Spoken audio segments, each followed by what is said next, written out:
What is up, everybody? Welcome back to another edition of the Everything College Basketball Podcast, episode 217.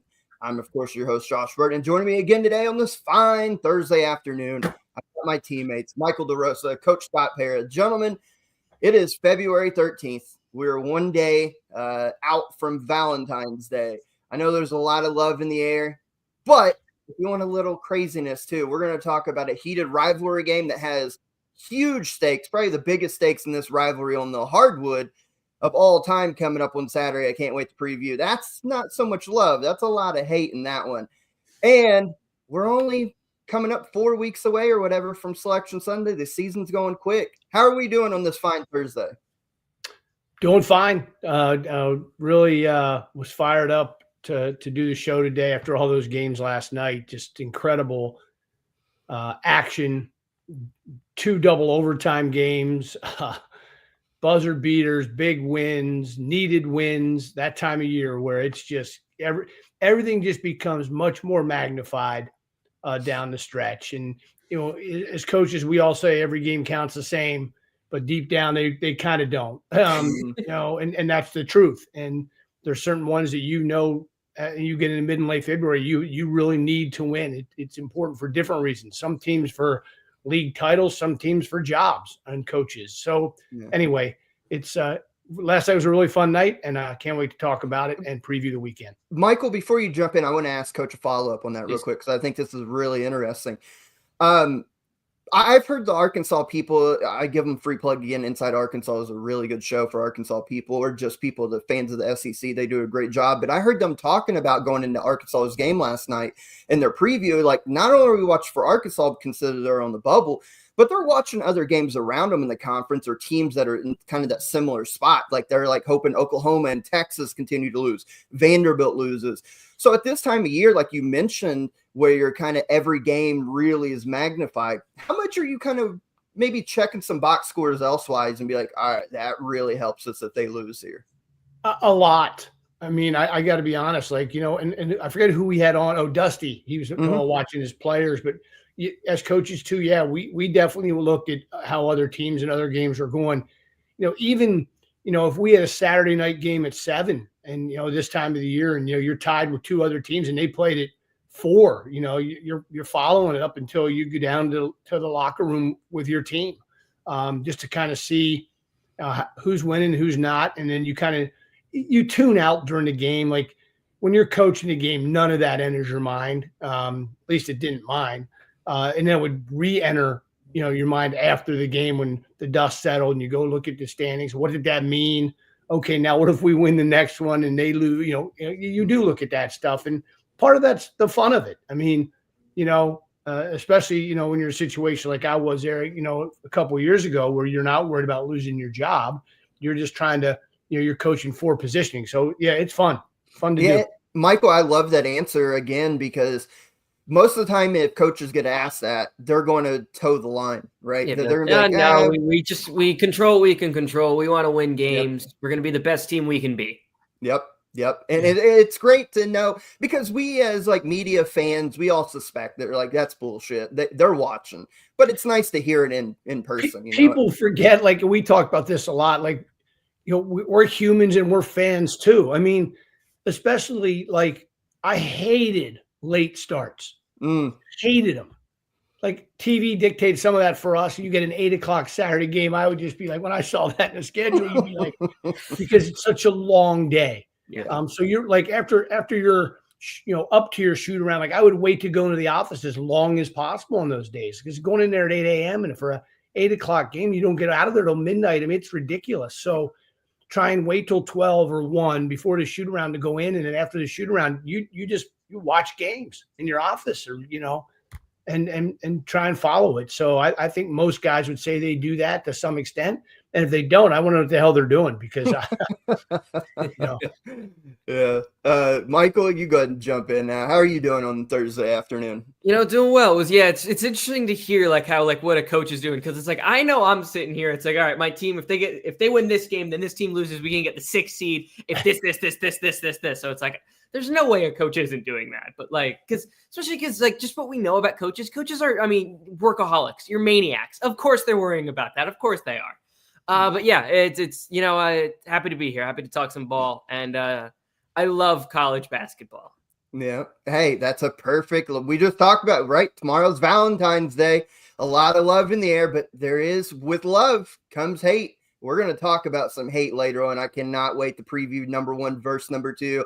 Before we move any further today on today's show, got to give some love to our network over at House of College Hoops and House Enterprise.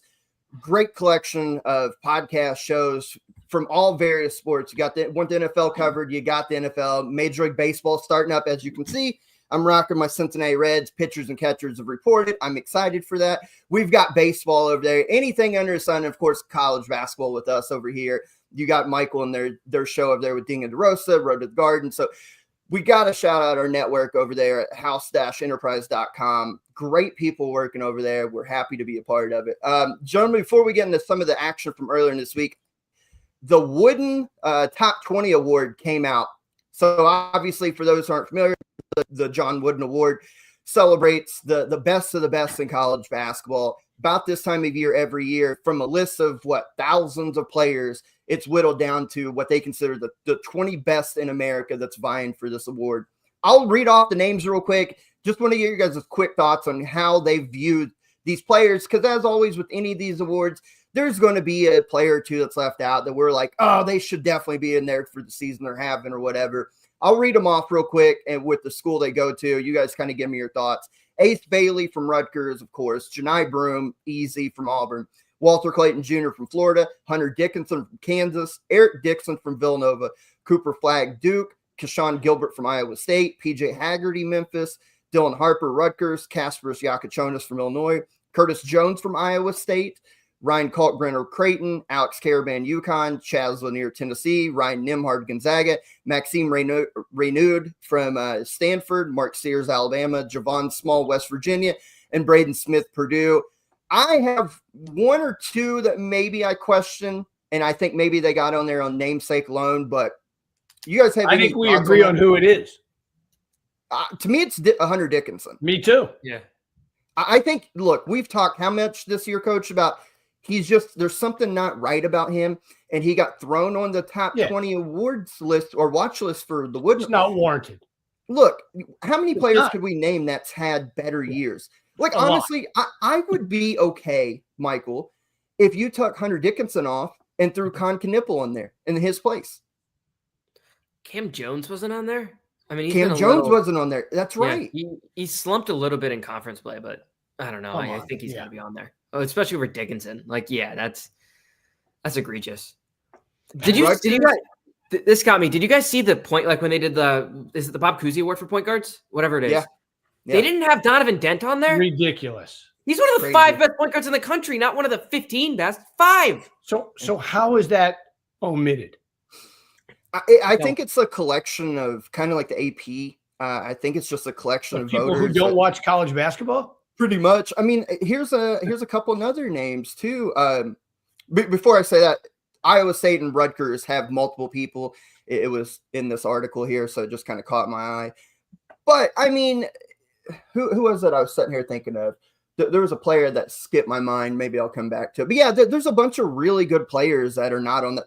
I know he missed time and he's a freshman, but to have Alex Caravan on there and to not have Liam McNeely seems wrong to me. It has to be because he missed so much time. Right, only thing I can think of. Yeah, like I was doing like the Big East Awards, and it's like, okay, he's played 5 Big East games. Like if he plays the rest of them, he'll play 60%. Is that enough to get on an all Big East team? I don't know. So it's hard to balance. By the way, that's another great point here. Like we can get into at some point is coaches voting on the all league stuff. Michael, that's a tough one, Mike, right? Yeah. I mean, because I remember having these ballots and who you think, who are the best players versus who deserves to be all league. Yeah. Right. It's tough. Cam Jones is on there. I must have missed him or something, but Cam Jones is on there, so that makes that a little better. But I mean, like, no offense, like Ryan Nimhard, Gonzaga's not been great this year, and Nimhard's on there. I guess he's been having a good year, but I don't agree that he should be in the 20 watch list. But this is what it does: sparks debate, sparks conversation. Like, there's a couple no doubters. I think we can all agree on Janai Broom, Eric Dixon, Walter Clayton Jr., Cooper Flagg, of course. Some no doubters, but there's a couple that are very questionable. I will say this: I'm very happy to see Javon Small from West Virginia get some love, because he's been outstanding. He's been phenomenal. If you guys did for All-American teams right now, first team, and did it by 2 guards, 2 forwards, and a center. Oh my God. Who would your guards be? I think the forwards and center to me is not as hard. Who would your 2 guards be? First team All-American today, not on February 13th. Probably Braden Smith, Walter Clayton are the 2 to me. Okay. Cam Jones would be there, but I think it's those 2. I think I would agree with that, because Clayton's produced mega numbers. Braden Smith's been phenomenal. I wanted to put Mark Sears, but he's had such a roller coaster. Yeah. If we remember, we've talked about it. I think I would go with that. I think I would go with Clayton and Braden Smith, and then the forwards. I mean, Flagg, Broom, Flagg, and Kalkbrenner. Yeah, right. I think that's right. Yeah, if you play traditional, 2 guards, 2 forwards in the center. Yeah, I think that's right. They don't always do that, but I think that would be a fair list right there.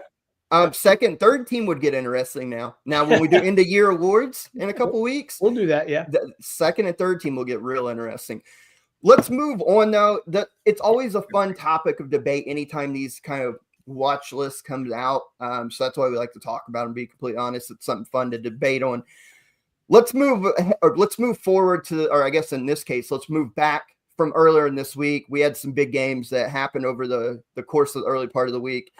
And as far as rank versus rank, this is where we'll start, Coach. You can go ahead and stop the timer now at 12 minutes in or whatever, because we got to talk about the Cats. A 15 or a top 15 matchup, right? Huge win. Huge win. You have Lamont Butler back, who we talked about on Saturday, came back, played against South Carolina, but you don't have Jackson Robinson. He was out for this game. And from the word go, literally, Tennessee wins the tip. Zakai Ziegler has the ball. Lamont Butler rips it from him like he's taking candy from a baby, and it sets the tone right away. Kentucky got great contributions. When Lamont was out there, and we'll talk about what happened to him, he didn't score a whole lot, but he had big buckets at the rim that really sparked rallies defensively, just an animal. But they got great contributions from Kobe Brea. They got great contribution from Otega Owe, from Ansley Almanor, and then Trent Noah, the freshman off the bench, did it to Tennessee in his breakout game, does it in the return fixture. There's something about that Eastern Kentucky boy that he self-admittedly, he wanted to stick it to Tennessee. He was phenomenal. I thought, let me be honest, till 2 games, they were in control. Lamont's in there. I think, all right, Kentucky's going to get a nice cruisable type win, right? Keep it maybe 5-6 points and win the game. He goes out. They immediately give up the lead. Once Tennessee goes up 3 points there with 8 minutes to go, I was like, shit, here we go. But to Kentucky's credit, their defense was incredible. And then Kobe Brea decided to be Superman, hitting every shot, and they pull out a 75-64 win. Coach, for all the shit we've gave them for their defense, South Carolina and Tuesday night against Tennessee has been their 2 best defensive performances back-to-back. And then you pair that with making 12 of 24 again on Tennessee from 3. That's a hard combination to beat with this team. Yeah, they've kind of proven, look, when they shoot it that well, they've been winning the way win the games usually. And Lamont makes a difference. And we've talked about this over and over this year about teams and injuries and being full strength and how important guys are and what it does to teams. Liam McNeely. I mean, we go on and on. Broom, on and on and on and on with the kids that have missed games. And Lamont Butler is so important to Kentucky, especially with Robinson out. And now they got to play without both of them, it looks like, on Saturday. But forget that for now. That was a hell of a win. And I was particularly impressed, like as a coach, when that game gets super close at the end and to watch your team close it out, kind of like you would draw it up by defense, rebounding, free throws, inbounding the ball, all the things you needed to do correctly. That's why it was like a 2-point game, ended up 11-point game. Mm-hmm. That as a coach is very satisfying. Well, Coach, from that coaching standpoint, in the loss to Ole Miss just last week, came on here and I was very critical of Mark Pope, like substitution patterns and certain stuff. But in this game, yet again, that's twice now against Tennessee when they sweep them. Scouting and like schematically to realize like Tennessee doesn't shoot the ball well. If Chaz Lanier's not hitting threes and you don't get anything from Zakai Ziegler hitting, we're just going to sag off. They did it in matchup 1, make them take 45 threes. Tennessee only shoots 18 this time, but only makes 3 because Kentucky backed off so far, dared them to shoot, and just packed the paint. Schematically, Pope, it's crazy to say he ran circles around Rick Barnes, schematically drawing this up. Yeah, and when they keep missing, look, they didn't keep shooting like they did the last time, right? 18 versus 45. There's obviously a point of contention or in their game plan. And anyway, I thought Kentucky was very impressive. I feel for Lamont because you know how I feel about him. I absolutely love the kid, and I've known him since he's a 16-year-old San Diego high school player. So I hope that thing gets healed and they get him for what's important down the stretch. And I'll take Michael. What do you think about what you saw? Yeah, so I didn't watch this game. I was at Cincinnati versus Utah on Tuesday. Yeah, it's a weird game to be at. Those teams that cannot shoot both could not miss in that game. It was like they ran Gabe Madsen off, like he hit like 5 or 6 threes in a row, and then they're going to him late, and he just couldn't throw a rock into the ocean late. But that was crazy. But just looking at the box score from this game, only 8 turnovers for Kentucky, despite Lamont Butler playing only 22 minutes. You don't have your backup point guard, that's Kirk Reese. You don't have your third string point guard, that's Jackson Robinson. So you're getting minutes from Travis Perry. Is he running the one? Yeah, he was. Yeah, and he did a good job. Like those 2 kids were tremendous. Perry and Noel. A freshman who you come off the bench, who doesn't play much, to go against the #1 defense in the country. That's right. That takes balls, man. That takes balls. And DeRosa, and I was giving you a hard time because that's what we do in our little chat group. We all have fun. Absolutely. But you said it in matchup 1, which the stats backed you up. Let's not kid ourselves. Yeah. Tennessee being #1 defense, they don't allow 3-point shooting to go on at all. Kentucky first matchup goes 12-24. You said on Sunday's preview, you're like, well, is it going to happen again? It literally the same thing, 12 of 24. There's something about this matchup that Kentucky's offense, would you put that many shooters on the floor, Tennessee just has a hard time defending that style. Yeah, they don't close out. And you put 5 shooters sometimes on the floor, they can't guard them all. That's why it's one thing to like dig into the numbers and know the numbers. It's another thing to watch the film and see how does this add up here? Like, okay, I can see the numbers, but then if I watch a game happen, it's like I can see why this happens or why this matchup would be difficult. You have to be able to do both. And I didn't. Yeah. Well, look, it's nice when you can give the ball at the top of the key to Kobe Bryant. He does in and out cross, has he bang twice in a guy's face. I mean, there's not a whole lot of coaching that has anything to do with that shit. Nothing. Coach, let me ask you on Kobe, because we've talked about him a lot this year. Like, you go back to that Florida game where he hit 7 threes against the Gators. He's done this all year, and he's done it through his career.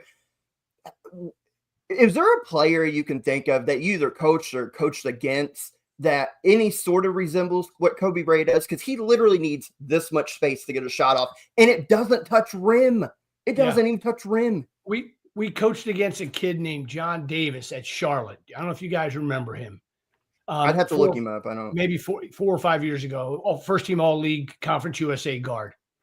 And when he got hot, there's nothing we could do. And I remember we lost to him at home the one year. And it's a game I still have nightmares about because, look, I should have just completely abandoned everything and just run and doubled him every time he touched the ball. I think he still probably would have made him, but I would have slept better because, I mean, spinning, fade away, fall away. Anytime he caught it, he there's nothing you could do. But he was a really good player. It wasn't like this was some aberration.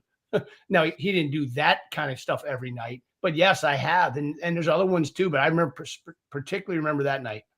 And the thing about Kobe, 6'7", can get a shot off of most anybody. Needs no space, but I'm really proud of him the last couple of games because for the longest time he was just a catch and shoot or off one dribble off the bounce to left to right, doesn't matter, and get a shot. But now he's he's going to the rim a little bit more, trying to create a little bit more mid-range pull-up, and he's defending and dropping dimes. That no-look assist he had to put Kentucky up 8 with 1:30 to Otega Owe. I mean, he's really starting to evolve his game out of necessity. You talk about the freshman real quick, and Trent Noah, the balls of that kid to not play a whole lot throughout the course of the year, but here lately get thrown in the fire, and he's been tremendous. Did he shoot his first free throws of the year, did they say? Yeah. Hits 3 first half 3-point shots against the #1 defense. And Travis Perry, like these are the type of stuff that I know Kentucky fans are like, we need to shorten our rotation with these guys out, but it's paying dividends. And now you look going forward into the future, man, the experience Trent Noah and Travis Perry are getting now. Imagine 2, 3, 4 years from now, or I guess 3 years from now when they're seniors. Like you're building players that could be real big contributors moving forward. Last thing on both of these teams, Tennessee, it's only their 5th loss. They get swept by Kentucky. As pretty big favorites in both games. They're going to be fine. We all know Tennessee is going to be fine. They'll move forward. They'll figure it out. That defense will suffocate just about everybody else. This seems to be a bad matchup for them stylistically. Kentucky, got to get healthy, coach. They have to get healthy. The last I heard just a little bit ago from Mark Pope in his kind of pre-Texas press conference today, he always seems the worst, but from what I hear from Jack Pilgrim and some of those guys around the program, there's hope that Jackson and Lamont are back by March. And if you can get them back by March, gives them time. Try to survive the rest of this brutal regular season in this conference and get to March, get healthy, because we know when this team's fully healthy, they can literally beat anybody. 8 quad 1 wins. 8 quad 1. Was it like 7 in the top 15? Broke a Kentucky record that was tied with the 2002-2003 team. Gerald Fitch, Keith Bogans, that great team, Tayshaun Prince and all of them. So at their best when they're healthy, they can literally beat anybody. When they're not, then they could go out in the first round. You never know. I created a scenario, Michigan versus Creighton in the Sweet 16 last week. How about if it was St. John's, Tennessee? It'd be like a sumo wrestling match. It would be the first of 25 wins, coach. The first of 25 wins. Hey, that's a good segue. Let's go to St. John's. Last night, they take their 10-game win streak on the road to Villanova.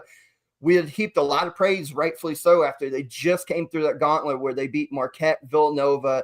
They were 12-1 entering last night in league play, a firm grip on the Big East Conference. They go to a Villanova team who we've talked about their struggles all year, needing a win massively.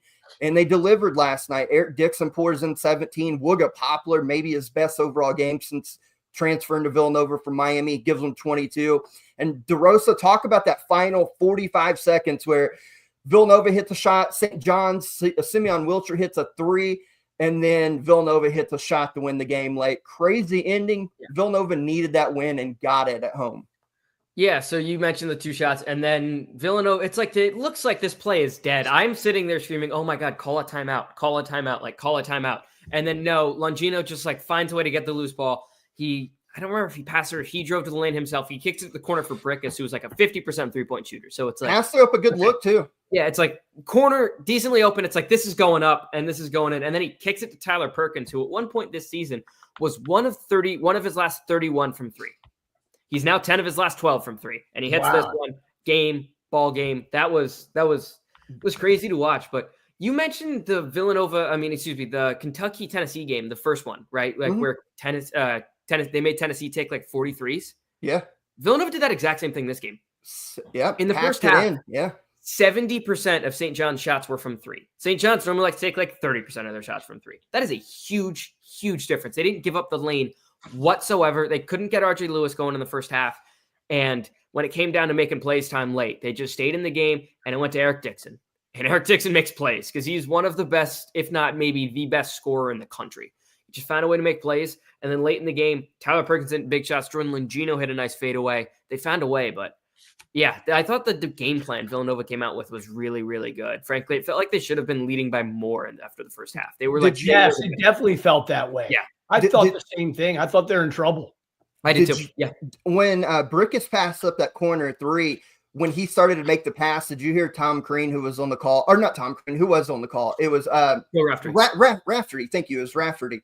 He said, I should have tucked that one. And then Perkins buries the go-ahead 3 there. Coach, something I did too, actually, sitting here watching on the computer.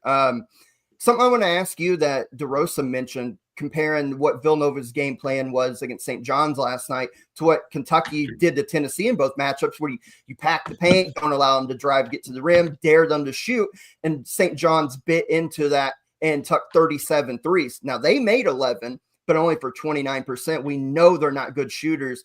Is this a case of, all right, maybe more teams try this, or is it just because you can try it all you want, but if you don't have an Eric Dixon to kind of bail you out, then it doesn't really matter. I think you're going to see more teams make shots.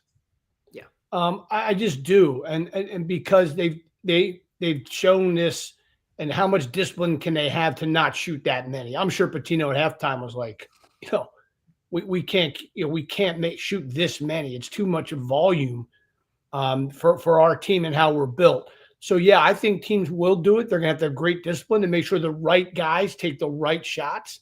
And that's the hardest thing, when you're wide open. Like, because Aaron Scott got hot last night, right? Yeah. So they gave him a little leash when he got hot. Then he ended up taking a bad one late too, and he bricked it. So it's an interesting dilemma that they have, but I think they're going to see more of that. Aaron Scott, you talked about him, 32 minutes, 22 points, 5 of 13 from the 3-point line. Too many. The other thing I want to point out on St. John's, North Texas kid, by the way, I coached against him for 3 years. Oh, interesting. Yeah. I love these little connections. We'll mention a player. He's like, oh yeah, I coached him or I recruited him. I love that. St. John's though got nothing from the bench. 6 points combined from AU and I can't even Leopolis. He hit a 3 in the first half, right? Yeah, he hit the 3 at like the very end of the first half. All 5 starters played 30 minutes or more. That's not really been their MO for most of this year. Now, we got to put the caveat, David Smith did not play in this game. Huge piece of their puzzle, especially defensively. He's going to be out until like Big East tournament time. Okay, so that's a huge piece of their puzzle. We know that. But they've got to get something from their bench. Like, Iwuchukwu has had good moments this year. He only played 4 minutes in this game. You kind of worry about that. Kadari Richmond played all 40 minutes. Can't do that night in, night out. Not at this rate, not especially if you get into March. But great win for Villanova, 15-10 overall now, 8-6 in conference play. They're trying. The bubble's so soft this year that if we're talking about Villanova and Arkansas on the bubble, the bubble is soft right now. But hey, they put themselves in a good opportunity now with a big time Q1. I think that qualified as a Q1A as well. I'd have to look at the net rankings, but I think that may be a Q1A as well. So great win for Villanova. Let's go over to the Big Ten where we had another top 25 matchup.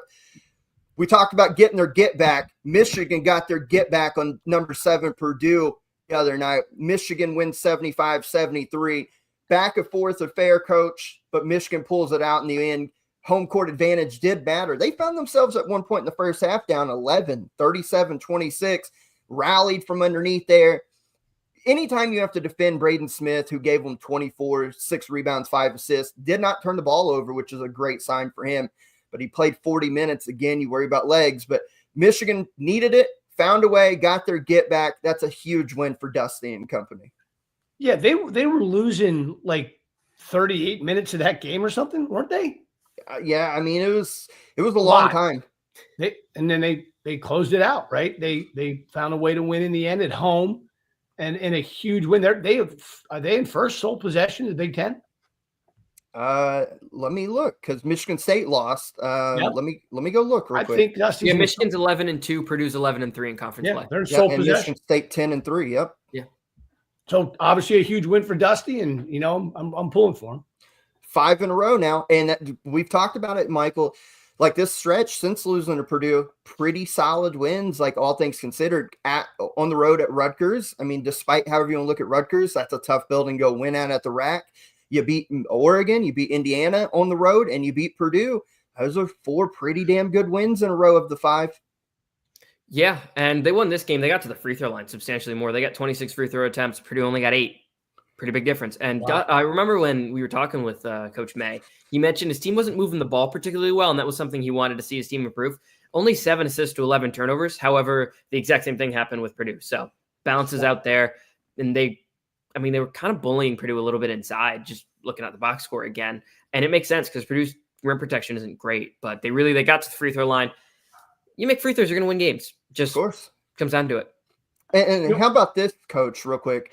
We talk a lot about Purdue's big 3, right? Braden Smith, Fletcher Loyer, Trey Kaufman are in. If you get 2 of the 3 playing well, they usually win. They got all 3 playing well in this game.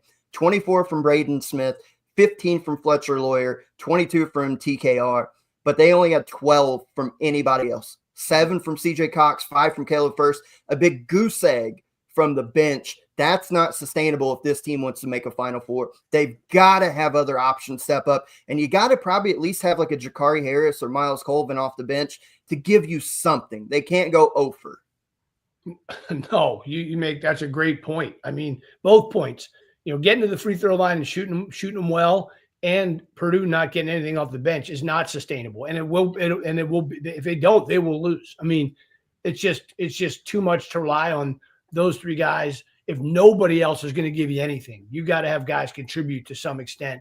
And the other thing that's amazing about Michigan, and I text you guys this, is in these 6 wins, right? It's a total of 20 points, right? 4, 3, tight. 1, 2, 3, 2. I mean, it's crazy how many close games. They've won 6 out of 7, and the 6 wins, I think, total 20 total points. It's crazy. I do worry, DeRosa, before we move on, about Purdue's. Again, we know their big three are really good, but you get in these tournament games. We've talked a lot about tournament rims being tight, the way the game's officiated. If Purdue has to go deep in their bench to pull some production out, so far they've not shown the ability to do so.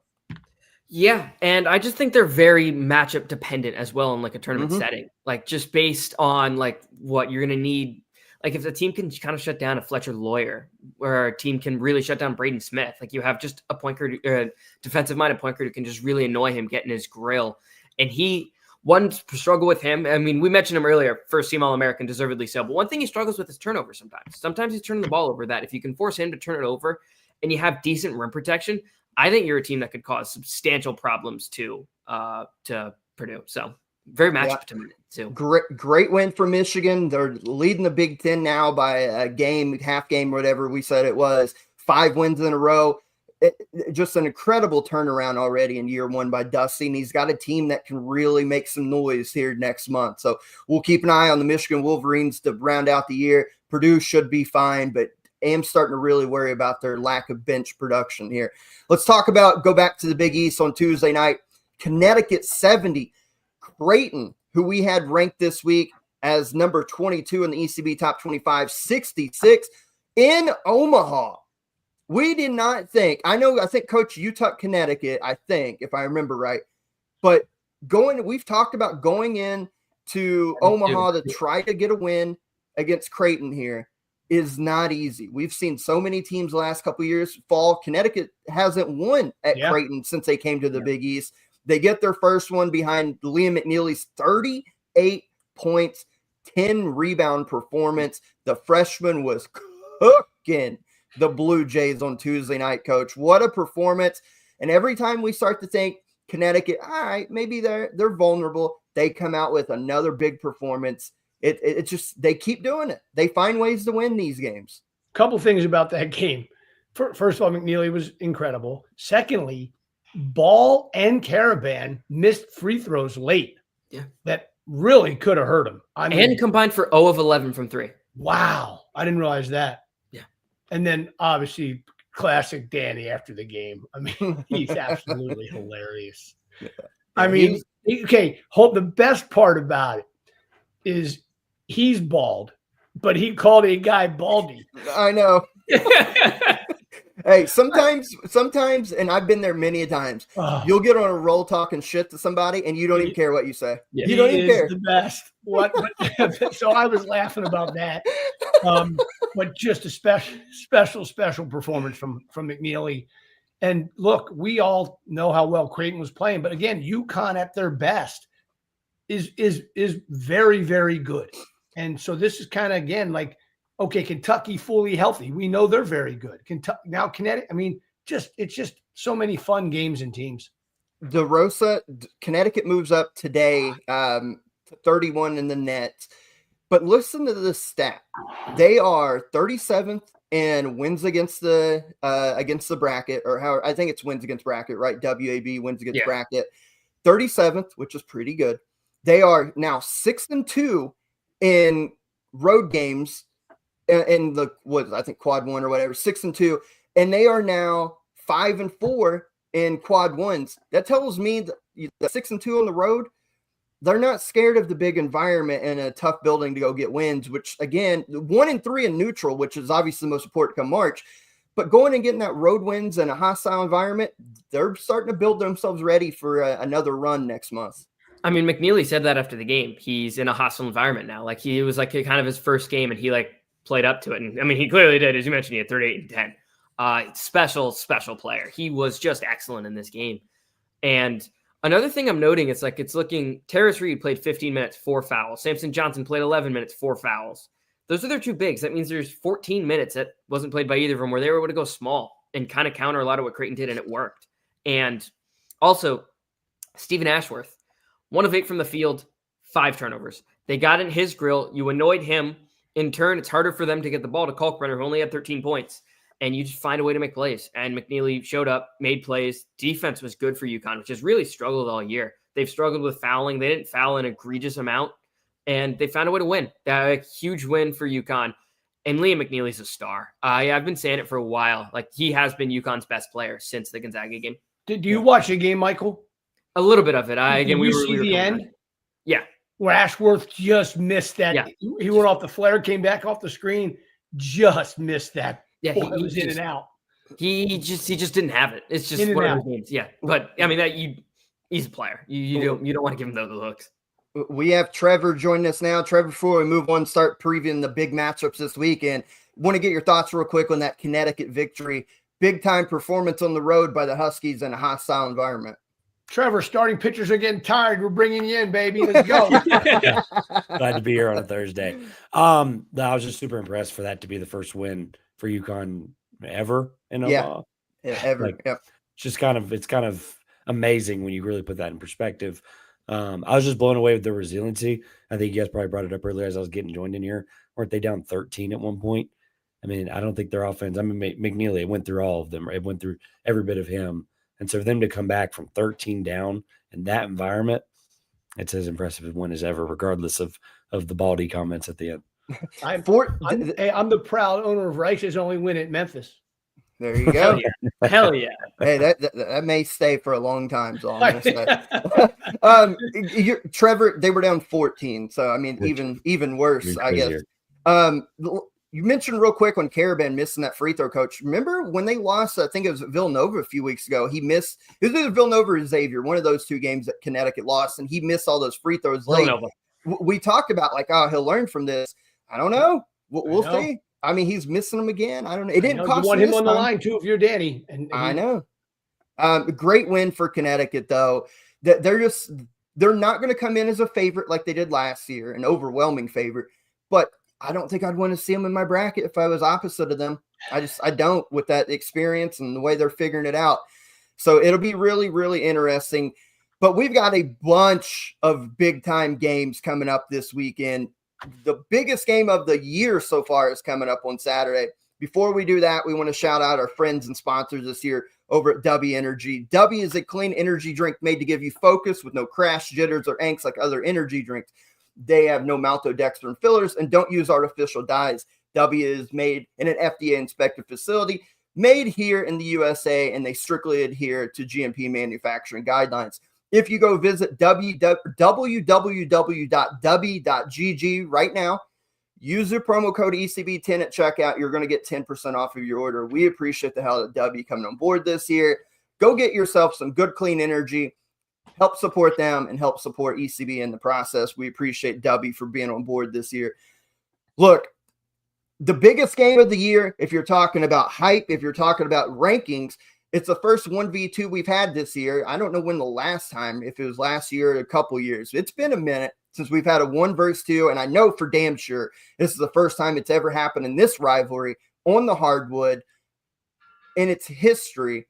Number 1 Auburn on the road at number 2 Alabama. Game day will be there. They're in Tuscaloosa on Saturday. This is an early afternoon, kind of mid-afternoon tip, too. This game's tips at like 4 p.m. Eastern. So it's going to be 3 p.m. down there, Central Time down there in Alabama. What a game. I titled today's episode The Heart of Dixie Showdown because for those who don't know, Alabama is called the Heart of Dixie. This will be phenomenal. I think, Coach, if somebody told you number 1 Auburn, number 2 Alabama are about to lock horns on a Saturday, everybody's mind goes towards the gridiron, but we're getting in basketball. 2 great teams, two incredible head coaches, style of play, however you want to dice this up. This should be a blast on Saturday afternoon in Tuscaloosa. Yeah, I mean, look what the SEC, football didn't hit the mark this year, and now you have these two schools playing this game. What a really cool environment it's going to be. I am very, very bullish on Alabama, so I am going to take the home team here and take Bama in this game. But I think I'll be off the golf course, and before going to the Kentucky-Texas game, I'll be able to watch this game in its entirety, or at least the second half. So I'm fired up to see it. This is the first 1-2 in SEC history, is it not? Or what? I don't know if it maybe. Really? I'd have to. I'm looking that up. When you said it, I was like, I swear I saw that this week when it got released earlier in the week. That would be crazy. I think it was Matt Verlander. I'm looking it up. I'm pretty sure it's. You would think all those years that like Kentucky was obviously good, but like a Florida or Tennessee or somebody, we would have had a 1v2. I'm trying to find it. I'll find it before we're done. But no, regardless of the historical nature of it, it's right now the two best teams in college basketball. Yeah. I mean, obviously the ranking you could probably disagree with maybe Alabama, you throw Duke in there, all that, right? But it's the two best teams in college basketball. And two teams, like, quite frankly, stylistically aren't as similar as I guess I originally thought before I started looking into this game was, I mean, obviously Auburn can kind of slow it down a little bit. Alabama, we know the historic pace that they play at, but Auburn's, middle of the pack in pace. And so this is a team that is going to have to kind of, that's all the same stat. First time perfect. There we go. So Auburn's going to have to kind of play almost to Alabama's level a little bit. It's going to have, because they're going to play that game ridiculously fast and high tempo. And Auburn, obviously, defensively is 17th. They're going to have to, they're going to have to work some things out. But I think stylistically, it's going to be Alabama's advantage. I'm going to lean Auburn in a close win because I just trust the pedigree of a team that's won these games a lot this year, and Alabama hasn't won all these games this year. Michael? Yeah, I agree with the way Trev broke the game down. I'm going to take the other side. I'm going to go Alabama, but for basically the same case Trev laid out, I think this game is fairly even. I think Auburn's probably going to be able to get the ball inside a little bit and just kind of work there. And then I think Alabama's going to be able to run and gun, just play their style, speed Auburn up a little bit. And just, I feel like one thing with kind of Bruce Pearl's teams as a whole is that you can kind of like get their guards off their game normally. That Todd Pettiford's just a freshman. It's going to be a huge game for him. Denver Jones, little turnover problems. He likes a lot of these guards who are gunners. JP Big East hasn't played a lot, but like those two guys are gunners. I think they can get them off their game a little bit, force them into some bad shots, and kind of get them playing Alabama's game. So I lean Alabama here, not very confidently. This is going to be an incredible watch. I'm definitely more excited as like a fan than I am confident in any sort of pick. But I'm going to lean with the home team. Look, so many interesting like break it down storylines in this matchup. First of all, you got to take into account in a rivalry game like as hostile as this, because make no mistake about it, that Alabama down there in Tuscaloosa is going to be jumping with game day and all this environment. Then you throw in 1v2. That place is going to be electric on Saturday afternoon. How about this? Something we always see with Alabama's tempo. Get up a lot of threes, play extremely fast, but something that they have done more so this year than in years past, to get those threes, they attack the paint a lot. Like on cuts, slips of the ball screens, just attacking off the paint or attacking off the bounce. I mean, they try to get into the lane and either score at the bucket or then kick out to a wide open 3-point shot. I bring that up to say Alabama offensively, when they're going up, they are only 339 in offensive blocks, meaning they get blocked 12% of the time they go to the rim. Auburn's defense is third best in the nation with a 17.9% block rate. So going up strong off 2 feet, I think both teams have to play off 2 feet. Coach, do you agree in that? Get into the lane. This is not a 1 foot type game. You have to go up strong, play off 2 feet, because if not, you're going to turn the ball over, get your shot blocked or whatever it may be. I think you got to go up strong, play off 2 feet in this type of environment. I do think Alabama's pace will play a factor in this, but you got to keep in mind, Auburn is what? They are, they're the number one offense. Yeah. I know their tempo is not as high as Alabama, but they can score effectively. Janai Broome going against a Cliff Amorier should be interesting because Broome could pull him out away from the rim. but Amore moves his feet fairly well for a dude that size. Tahad Pettiford going against Alabama. Aiden Holloway going against his former school. How does he play in kind of that matchup? This should be interesting. I think a lot of this will be washed out. I think Mark Sears should have a good game, but could be canceled out by some of Auburn's guards. I think if you want one player that's a key for unlocking a victory for both teams, in my opinion, Chad Baker-Mazara has to be great. If he turns the ball over in this environment, live ball turnovers are deadly against Alabama because the way they run and the way they score. He has to be good, and I think LeBaron Philon has to be great for Alabama in this game. I think this is a close game. You talked about like schedule and who's ready to go. We know Alabama's non-con was brutal, but they've got the number one remaining strength of schedule. Their last 7 games, including this one, all against teams currently ranked inside the top 25. Auburn is 7th. Auburn, according to ESPN's projections, has an 82.3% chance of winning the conference. Alabama has 31%. That could flip pretty quickly if Alabama gets the win.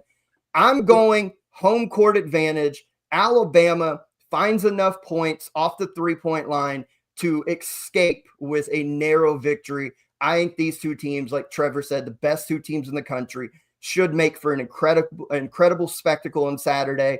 I think if LeBaron Philon can get going and Grant Nelson can have one of those games where he gives you 17 and 8, Alabama wins a high-scoring game like 91-88.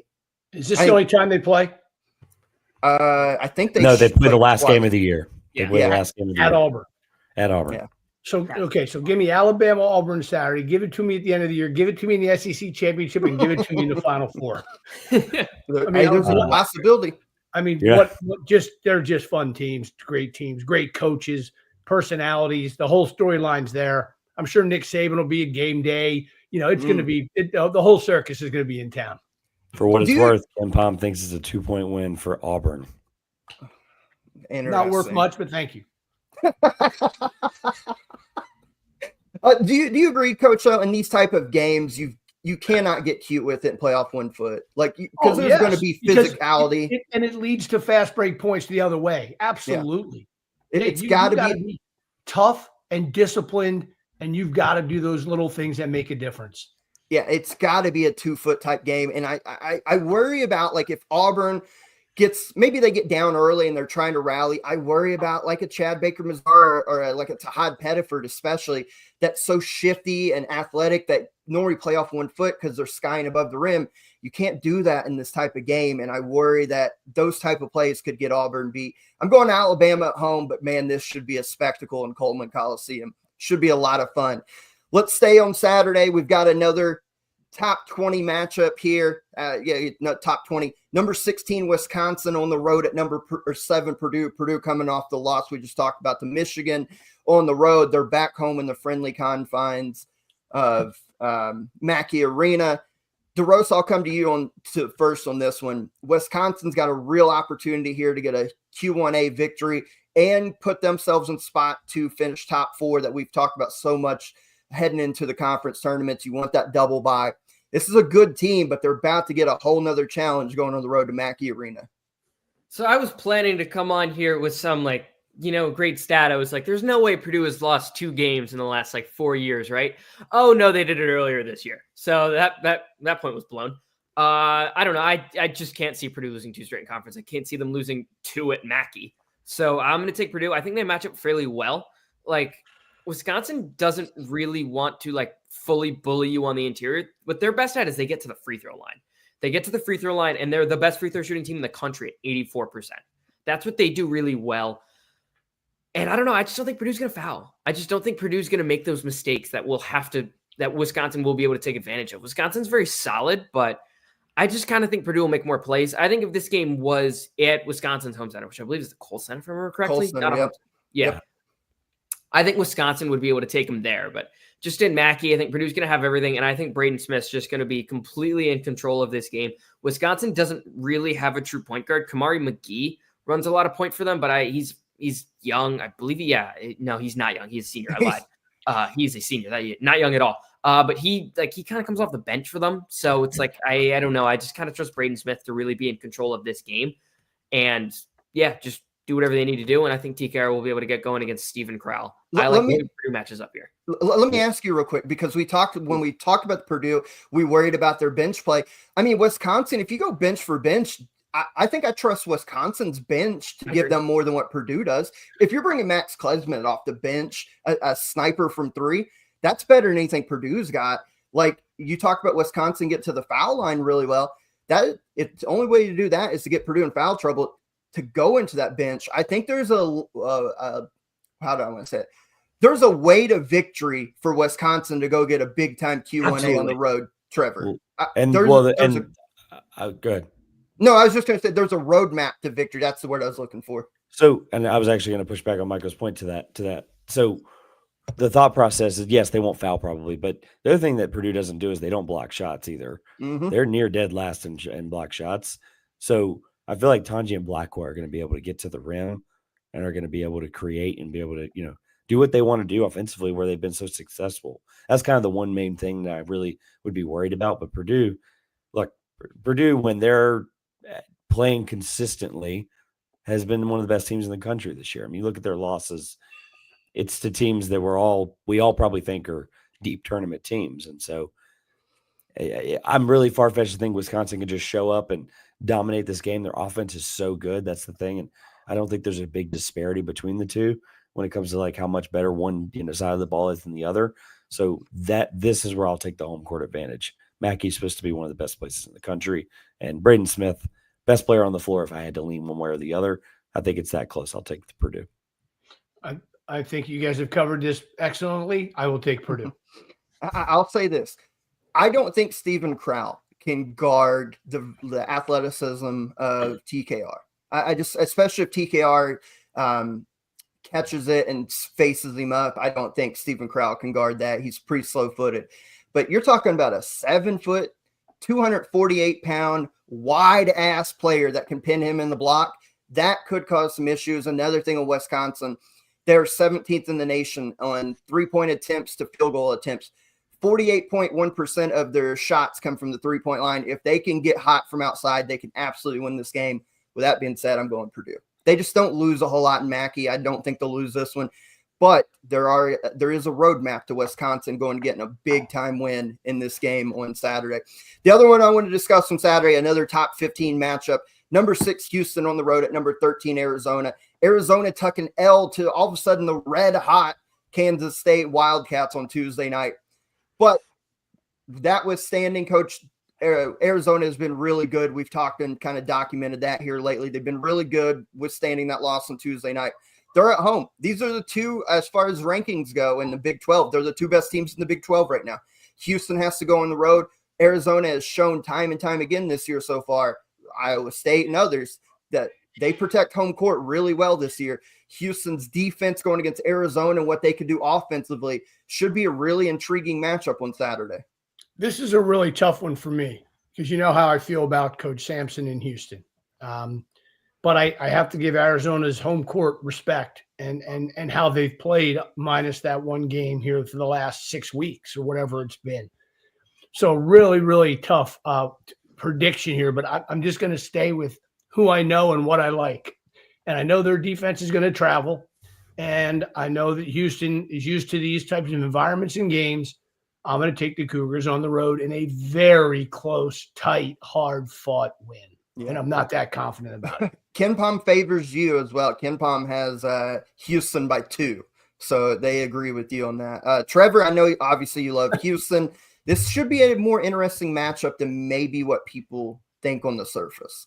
I was just waiting for Coach's retort about means nothing because it's the exact same thing as earlier. That 2-point victory, it means the same thing. It's pretty funny. It was just funny that it was by the same margin as well. You're right. You're right. It is I was like, wow, okay.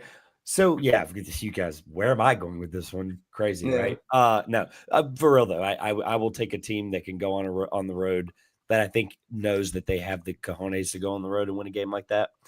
One thing to keep an eye on though is I think Roberts is going to have what he's going to have. I think he's going to have a field day with that Arizona front court. I think this will be like a come out game for him. with some of the I think he's struggled a little bit lately as well. But Tugler, I'm not exactly the biggest offensive player. He's one of the best defensive players in the country. The one thing I think can really win Arizona the game is if those guards are on, that's one of the best trio of guards in the country. And not that Cryer and Wilson and Miller and Uza, Houston's obviously deeper at guard. I think that's probably the advantage, especially if they get in foul trouble, which they don't. But that's kind of the key is if Arizona's guards can hit the three, there's really nothing Houston can do about it sometimes. And so that's probably the one thing I'd keep an eye on. But lately they've been winning games just in all three levels. They haven't relied on the three. And so I think that's why I'd lean Houston. Yeah. Wow. That's three of us taking Houston in this spot. Ooh. I think the defense is going to make a huge difference. I just think the way Houston's able to defend on the interior, I don't think Arizona's going to be able to get all those duck-ins and stuff they look for. And I love Tobe Awaka. I feel like I've mentioned that any single time we talk about Arizona. There is a very high chance he gets in foul trouble. And if he gets in foul trouble, they're going to have a bad time. So those are just the two things I look at in this game. And Houston doesn't shoot a lot of threes, but they're a very good three-point shooting team in percentage. They're shooting 39.4% on the year, which is 7th best in the country, which is excellent. Arizona's not a great shooting team. And who's more likely to take more threes? Arizona. Some of those guards might settle. You might get the good version of Caleb Love can come out. But if you get the bad version of Caleb Love in this game, he's just going to completely shoot them out of this game. He's going to be especially with all the pressure Houston plays with, they're going to be up in his grill. He's going to be forcing. He's going to be in his own head. And then he's going to force more and more and more and just keep digging that hole. So, yeah, I got Houston. Look, there's a part of me that wants to take Arizona. And I'll say this. I think they need Trey Townsend to play. I don't remember if he played Tuesday night against Kansas State, but they need him to play to win a game like this. And I mentioned it when they beat Texas Tech last week. They need Henry Vislar to show up. If he shows up, it gives them a real fighting chance. But I tell you what they can't do, Coach. They can't go 2 of 22 from the three-point line like they did in the Octagon of Doom the other night at Kansas State. Awful shooting combined in that game, by the way. They went 2 of 22. Kansas State only hit 1 of 19 or whatever. Terrible shooting. They can't do that against Houston. I'm glad DeRossi brought up the point about Houston. Don't shoot a bunch of threes, but they make a high percentage of the ones they take.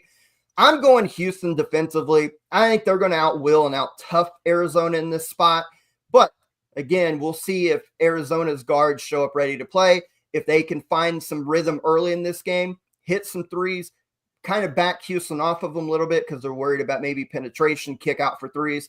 Then I think Arizona can win, but I'm with you. We'll go a clean sweep with Houston, which probably means the Wildcats get another big-time home win. I don't think we have very good success when we go a clean sweep of games here. Let's go into bank on it. And I told Coach, we talked about it a little bit before the show began he was trying to think of a bank on it. I've got a player. Kentucky, we talked a lot about. They're going to be down Jackson Robinson. They're going to be down Kirk Kriisa. They're going to be down Lamont Butler. I fully expect them to probably lose on Saturday at Texas because of that. And Texas's backs against the wall. Coach Texas about that the other night. Texas desperately needs a win. So I fully expect the Longhorns to beat the Wildcats on Saturday. But if Kentucky was to win this game, I expect a big Amari Williams performance because he's going to have to play some makeshift point guard like we've seen him do. My bank on it is he flirts with a triple-double, maybe even gets it. I'm expecting a stat line of 16 points, 12 rebounds, 9 assists, maybe get that 10th one. He's going to have a phenomenal game out of necessity. I think he flirts with a triple-double, maybe even gets a triple-double on the road against Texas. Bank on it. Drexel's finest. So my bank on it is going to be a combo like I did last week because they're good games and good teams. And I had Kentucky and Michigan both winning, and they both did. Well, this one I'm going to go with, and I've already talked about Alabama. So Alabama's going to win, bank on it, in a combination with Indiana beating UCLA because UCLA is 0-5, East Coast time, Central time zone. I'm going Indiana, Alabama, combo, parlay, bank on it. Hey, Mick will be the first to tell you, we don't do worth the shit when we have to go out to the East Coast. So the records speak for themselves. It's ridiculous. Coach said it. They're 0-5. East of Mississippi, I think is where the stat started. Hey, shout out Indiana too, by the way. They needed a win, got a win the other night. Michigan State, they needed it. They played well. It's reminding me of Long Beach State last year. I'll just leave it at that. I'll let you figure out what I'm talking about. So My bank on it to be short and sweet here. The CAA has 3 of the I've seen that stat. 8 or 10 longest win. 3 of the 10 longest win streaks in the country in one mid-major conference. Yeah, I think that all 3 of them extend that tonight. I think Campbell wins at Northeastern. UNCW beats Charleston in the biggest game of the year in this conference. The line was around the building 2.5 hours ago for that one in Wilmington. It's on a Thursday. It's stupid. I covered it last year on a Saturday. It should be on a Saturday. I should be there right now. Neither here nor there. And then Towson, they beat Delaware and they extend their longest win streak in program history, longest win streak in Bags carries tenure as well. I love that. You shared that the other day, that stat. And I was blown away. 3 in the top 10. That's crazy. It's insanity. It's ridiculous. It's crazy. Yeah, I'm looking for a bank on it. And the one that stood out to me, I just realized it's on Sunday at 4. That'll be after the next show. So it's like, oh, crap. All right, I'm going to find another one. You know what?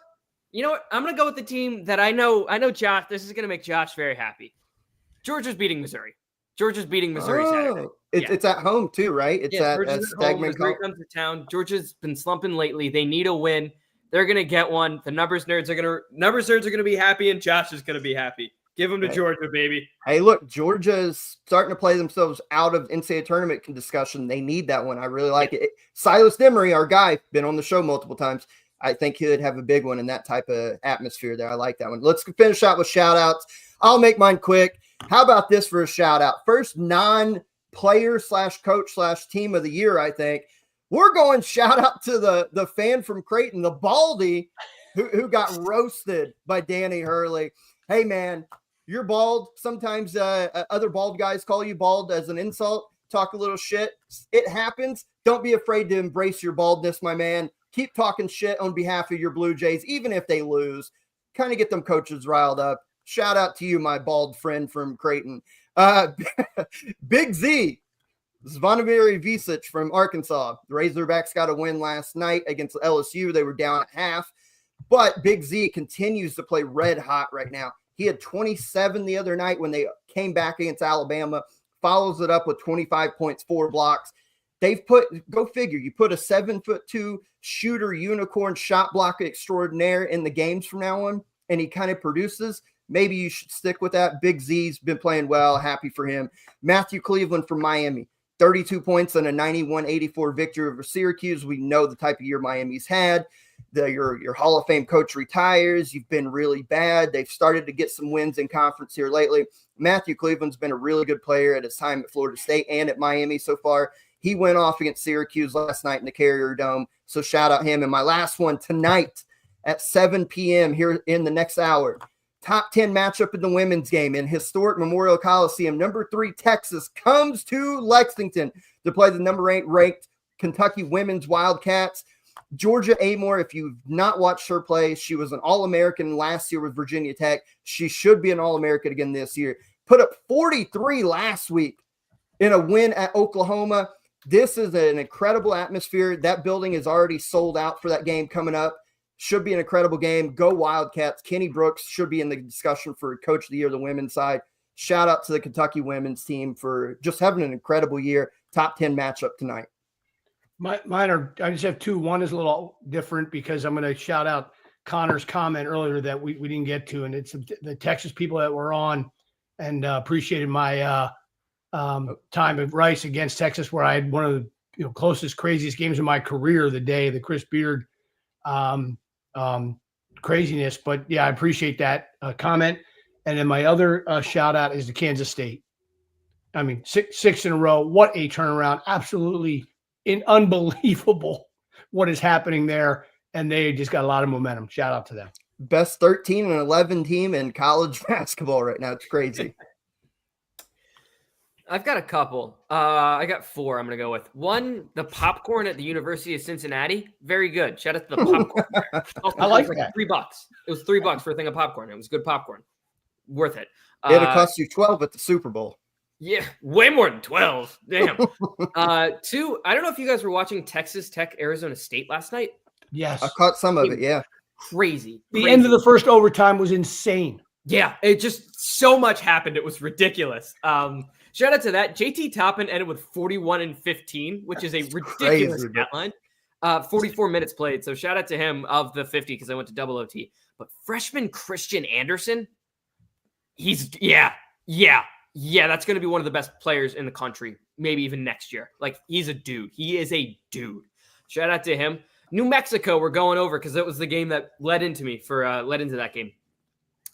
Jovan Masilovic, 3 of 3 from 3, hits the game sealing 3. Donovan Dent dishes it to him. Donovan Dent, obviously amazing, 20 points, 6 boards, 7 assists. But Donovan Dent sizing up his defender. Defender overhelps. No look dish to Masilovic. 3 of 3 from 3. Bang. Couldn't hit a free throw to save his life in this game, but he was 3 of 3 from 3. Came through when he needed it most. That game was fun. Obi Ogbem on the other side for Wyoming hit some crazy shots.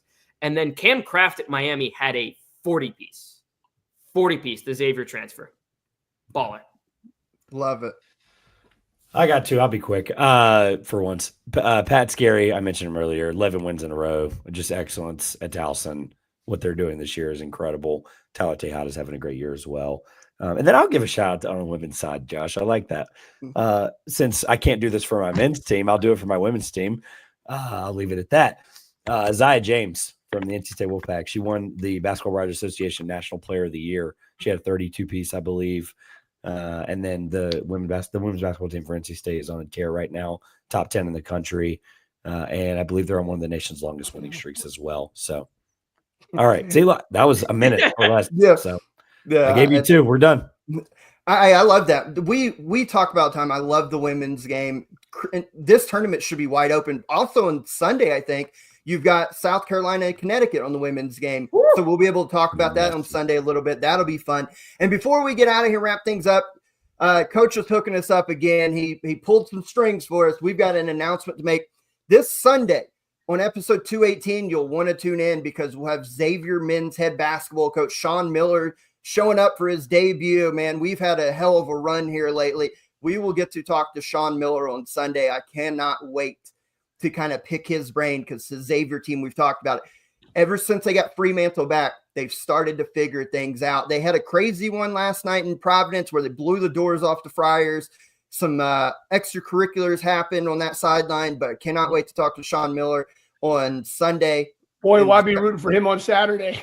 Yeah. They played the ball. It's going to be great. So that'll be fun to have him. But until Sunday, we make sure if you tune into one game this weekend, be in front of the TV for number 1 Auburn at number 2 Alabama. It's a special time of year whenever you get these matchups. Don't take them for granted. College basketball is the best. We're getting closer and closer to March Madness.